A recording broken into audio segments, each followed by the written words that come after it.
de la culture poulard.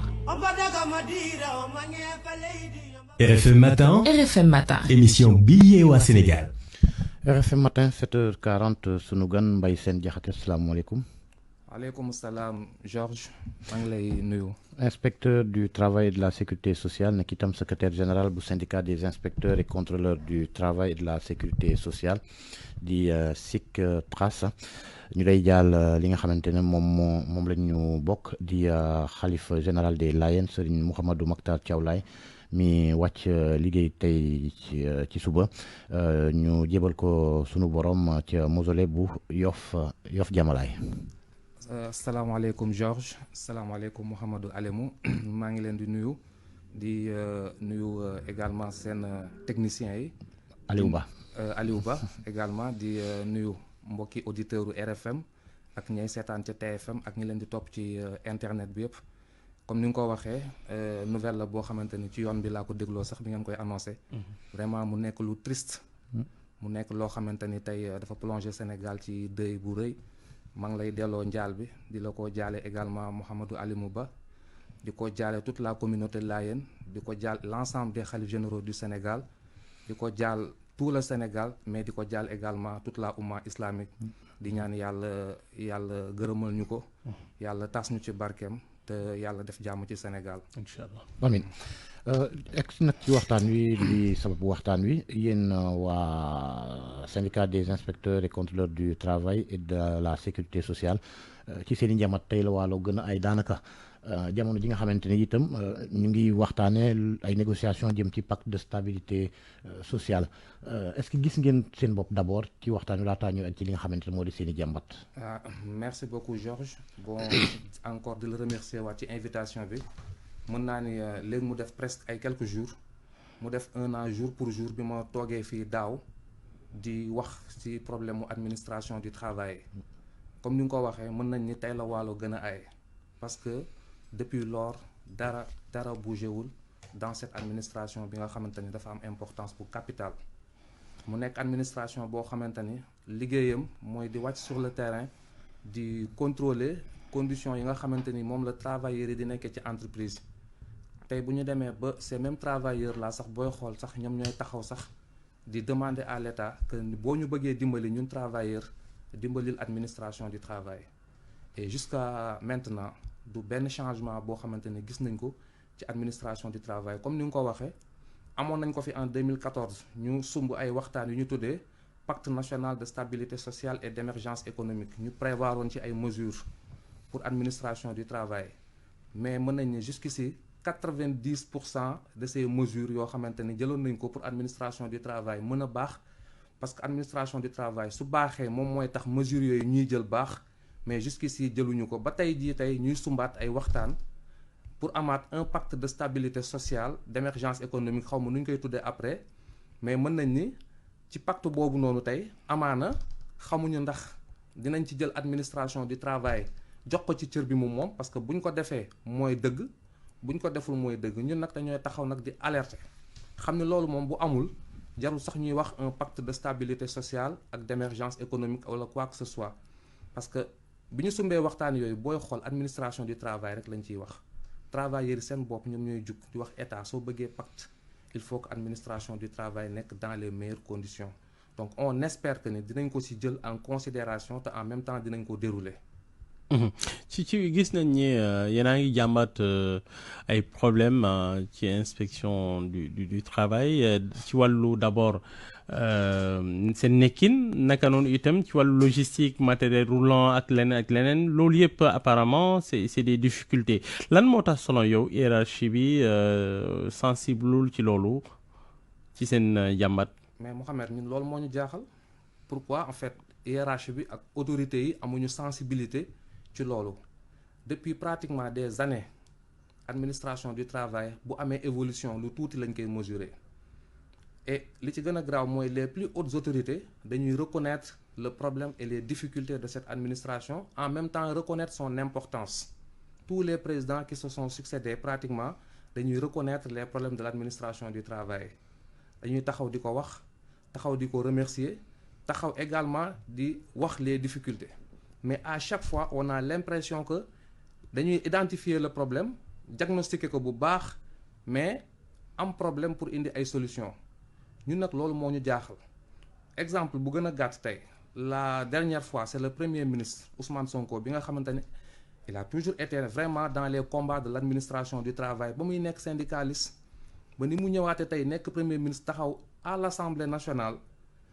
un député interpellé ko sur les conditions de l'administration du travail mu taxaw ni ko carrément monsieur le premier ministre boo jugul ci administration du travail on n'a même pas besoin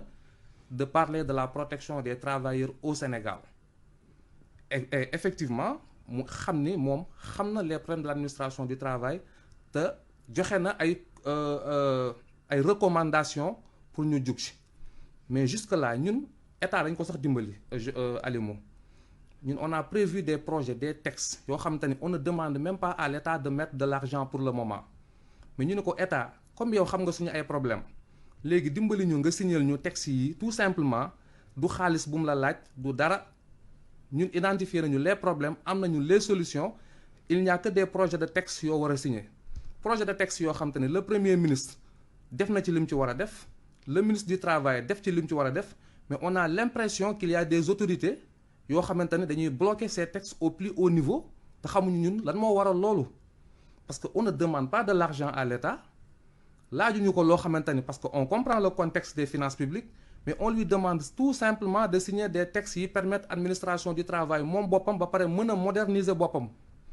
mais on a l'impression que ces textes-là sont bloqués à un niveau très haut. fan lañ ko war a mën a bloquer bu fekkee ne que nee nga ministre premier ministre joxe na avalam ministre de tutelle bi également joxe avalam blocage fan la war a mën a mais loolu moo ñu jaaxal parce que fi may wax ak yow ni on attend juste la signature du président de la République ci problème boo xam te ne le premier ministre l'a identifié le ministre du travail actuel vraiment ma koy gërëm di ko sant moom aussi mu ciy def ay jéego yu mat sëkk donc nag ñun li ñuy demander mooy pour que ce pacte là bi ñu nekk di ko waxtaanee pour ñu mën a indi ay conditions de travail yu ñoŋ il va falloir ñu permettre cette administration du travail mu moom boppam te pour mu moom boppam il va falloir que ces textes là ñu jàllale ko le plus rapidement possible jox ko président de la République mu signé ko. léegi lu ma la bëggoon laaj lan mooy seen rôle ci licenciement yi ñu gis depuis quelques mois ci Sénégal gis nañ partout ay nit ñoo xamante dañ leen remercier ñeneen ñi sax am nañ ay CDI lan mooy seen rôle ci loolu. alors inspection du travail lu jëm ci licenciement comme ni nga ko waxee bu ñëwee dañ koy traiter comme licenciement yi am ci fépp muy dans le secteur privé comme dans le secteur public. on a vu cette fois-ci quand même public bi lu mu génnee bëri na. absolument li mu génne bëri na am na yoo xamante ni licenciement la am na ñoo xamante ni bi ñu ñëwee peut-être dañ doon def ay solutions à l'amiable donc ñu solliciter administration du travail également pour mu accompagner leen donc ci entreprise yi nga xamante ni ci état la ñu bokk am na ñoo xamante ni dañoo licencier par contre d'autres defuñu licenciement mais dañoo def lu ñu tuddee ay départ négocié protocole ñu accompagner leen. maintenant bu dee licenciement la ñun ñu saisir ñun suñu possibilité mooy parce que ci côté licenciement loi bi li mu ci jox comme compétence mooy tentative de conciliation boo xamante ni dañuy woo parties yi ni leen le travailleur voilà les droits que tu tiens de la loi employeur bi bu fekkee moom aussi moom moo nekkul ci dëgg ñu ne ko nekkoo ci dëgg maintenant comme c'est un mode alternatif de règlement des conflits pour éviter que ñu dem contentieux au tribunal. Maintenant on va demander aux parties ginnaaw bi ñu leen rappeler ku ci nekk li la yoon may ak li la yoon teg leen nag xool leen nu ngeen trouver une solution à l'amiable pour bañ a dem tribunal vraiment encadrer leen ba bu dee séparation mëntuñ ko éviter ñu encadrer leen ba travailleur bi am ay droits am l'employeur aussi exécuté wu ñu séparer. booy analyser ces dossiers yi atterrir ci seen loxo lan nga ciy wax ci wàllu licenciement yi est-ce que jaar na yoon jaarul yoon globalement on veut comprendre. bon xam nga licenciement comme ni ma ko wax ça dépend ci motif bi employeur bi invoqué. généralement yan la ñu invoqué. par exemple ñun ñi nga xamante ni moo ñëw au niveau de l'inspection du travail travailleurs yi bu ñu saisir bu ñu convoqué employeur bi dañuy wax ay restructuration am yeneen structure yoo xamante ni dañ ni mode de recrutement yi nga xamante ni moom la ñu recruter woon travailleurs yooyu noonu. méngoowul woon ak texte yi fi nekkoon. ñeneen ñu aussi tamit bu ñu ñëwee ñoom waxuñu licenciement waxuñu dara dañuy inspection du travail na leen accompagner tout simplement parce que seen budget attanatul tey ñuy fay des travailleurs yoo xamante ni peut-être postes yi taxoon ñu recruter leen amatuñ ko wala soxlootuñ ko. Donc ñun en fonction de cela maintenant ci la ñuy analyser maintenant le motif du licenciement nag du ñun ñooy wax la validité du motif de licenciement. kooku travailleur bi bu ñu defee tentative de conciliation dañuy tege de côté le motif du licenciement même si bu ñuy wax l'employeur que travailleur bi am na ay droits. Il revient maintenant au juge saisi de la question moom mooy wax est-ce que le motif économique bi état invoqué wala employeur bu mu mënti nekk est-ce que le motif économique est fondé ou pas. Si le motif économique est fondé xayrun parce que chef d'entreprise bu nekk également am nga sañ-sañu xool bu la sa ay finance fu mu toll ak sa doole fu mu toll nga ne man kat damay restructurer sama entreprise. Maintenant nag il revient au juge mu xool ndax le motif économique évoqué est-ce que tenir na ou pas bu fekkee tenir na mu jox employeur bi dëgg parce que la liberté d'entreprendre également dafa may employeur bi aussi mu am liberté tëj entreprise am mu am liberté de restructurer entreprise am parce que mën naa toog xëy suba gis ni poste journaliste bii nii kat soxla woon naa ko mais comme léegi kiiwatul dama koy supprimer kooku liberté am la mais quand même day respecter li ko yoon teg bu fekkee nag motif bi la moom kooku juge bi moom mooy. Est-ce que sentir nga ni qu'ils ont respecté yoon employeurs yi. waaw moom laa lay wax ci dossier yu bëri yow après analyse. waaw après analyse ñun dossier yu bëri bi ñu ko jotee bu ñu ñëwee am na ci yoo xamante ni bu employeur bi ne par exemple problème de économique la laay wax au préalable tu ne peux pas préjuger du motif économique ou pas parce que motif économique dafa am lu koy justifier da ngay indi les états financiers des 3 dernières années ñu vérifier ba xam ñu xool yow également tey sa capacité financière ndax yow permettre nañ la nga mën a def licenciement pour motif économique ou pas wala déet bu fekkee conditions yooyu noonu yëpp daje na ñun ci la ñuy apprécier yii nag yu ci bëri nag on n'a pas eu cette opportunité parce que état la tu ne peux pas savoir parce que budget lay invoqué contrairement ak entreprise privée bi nga xam te ne di nga ko mën a exiger ni que indil say état financier ñu mën a xool ndax ces 3 dernières années wala ces 4 dernières années yow am nga soutenabilité financière bu mën a tax nga conserver travailleur bi wala sa ay finance permettre la nga conserver travailleur bi donc bu dee état bi la moom de manière générale état bu indi comme yi nga xamante ni moo fi am bi ñu defee analyse de manière générale du ñu mën a dugg en profondeur donc li ñuy mën a def mooy tout simplement jéem a rapprocher les parties accompagner également le travailleur waxoon ni ko tooñoo certes parce que ki nga recruter également par exemple entreprise yi nga xamante ne dañu invoquer ay non-respect de la législation mën na nekk ci recrutement bi nga xamante ni jàlloon na mais mënoo ko imputer le travailleur. mënoo ni ko yow yaa respecté wul. yéen seen pouvoir juridique mot na doy na ngeen mën a garantir ñu sàmmonteeg législation sociale. mais xam nga loolu dama ci doon ñëw sànq xam nga sànq dama la wax sur les conditions de travail kooku ça ne concerne que les agents mais am na si yoo xamante ni aussi ça interpelle directement les pouvoirs de l'inspecteur du travail. parce que tey dafa mel ni tey par exemple ñu jël benn alkaati teg ko ci kaw tali bi ni ko yow infraction boo ko gisee yow vérifier la nga constaté bàyyi mu dem. est-ce que su boobaa dina am njëriñ. amul njëriñ. amul njëriñ. faut sanctionner. il faut sanctionner. des pouvoirs de sanction directe. loolu yooyu ngeen amu leen ko pour le moment en fait des pouvoirs de sanction directe ñëw par exemple benn entreprise gis ni kat waroon na établir un contrat de travail il ne l'a pas établi. mais nga sanctionné ko directement sur le champ infliger ko une amende conséquente comme ni mu amee dans tous les pays yi bëgg protéger seen ay travailleurs au Sénégal on a l'impression que nos États ne veulent pas protéger les travailleurs. mais en même temps contraire bi la ñuy wax suñu législation travail dafa souple trop pour le travailleur moo tax yenn investisseurs yi duñu sañ a ñëw. xam nga code du travail bi li ko indi woon depuis 1997 ça fait plus de 30 ans jamono ajustement structurel yi. C'est un code qui nous a été imposé par les institutions de Bretton Woods. Avant code bi fi nekkoon dafa mayoon doole inspecteur du travail même licenciement pour motif économique mënoo ko woon def sans autorisation inspecteur du travail mais bi ñu nekkee ci ajustement structurel yi ñu ni non loolu dafa metti investisseurs yi dañuy daw loolu la ñu tegoon comme prétexte mais c'est le moment de voir maintenant est-ce que le contexte est le même. Aujourd'hui, le Sénégal est un pays pétrolier, est un pays gazier avec d'autres ressources yoo xamante ni forcément on va attirer les investisseurs. Est-ce que mais réforme bi mi ngi en cours mais dafa yéex. Et cette réforme-là, heureusement, dugalaat na les pouvoirs de l'inspecteur du travail. Donc ça nous permettra de mieux protéger les travailleurs qui en ont besoin. Même contre état bi di ngeen ci mën a dara. Contre état ñun xamuñu le secteur privé. ñun li ñu xam mooy employeur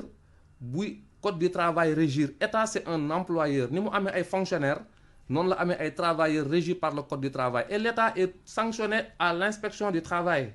ci ay dossiers yu bëri qui concernent l'état day ñëw ñu ne ko amoo dëgg état dañ koy contrôler on contrôle les établissements publics de jour comme de nuit comme ni ñu koy defee RFM defee ko feneen donc l'inspection du travail c'est une autorité indépendante li ñuy jooy tout simplement mooy ñu teg ñu ci conditions yi ñu teg les autres fonctionnaires sortis de la même école avec les mêmes conditions de travail tey ñu ngi wax ay risques de corruption. yaa ngi wax waa ENA de. ah mais on est sorti de l'école nationale d'administration. ñeneen ñi laay wax. mais désarticulation désarticulation ci la motivation des agents de l'État mais le premier ministre moo ñu jël en exemple jox ñu sortis de la même école ba comparer ñu sax des agents de la hiérarchie C mais ça c'est grave. Ah oui? Ah ça c'est grave. Tu es sorti de l'école la plus prestigieuse du Sénégal école d'élite yow pendant le moment bi ñu naan yow ñële par exemple d'autres corps dañu am ay risques de corruption nangam ak nangam yow yaa gën a exposé l'inspecteur du travail bokk na ci agent yi gën a exposé ci corruption ci ay corruption wala yooyu parce que tu es au cœur de l'entreprise. loolu defu leen ko yenn. yéen nekku leen ci yooyu. déggoo li ma la wax c'est-à-dire que corruption dafa nekkul loo xamante ne da nga koy déjee benn corps corruption affaire de personne la si la personne est exposée ou pas pratiquement il y a beaucoup de corps de métier qui sont exposés comme le journaliste comme l'inspecteur du trésor comme l'inspecteur des impôts comme l'inspecteur du travail comme le policier c'est-à-dire c'est la personne qui est exposée maintenant ki koy def nag ça ne concerne que lui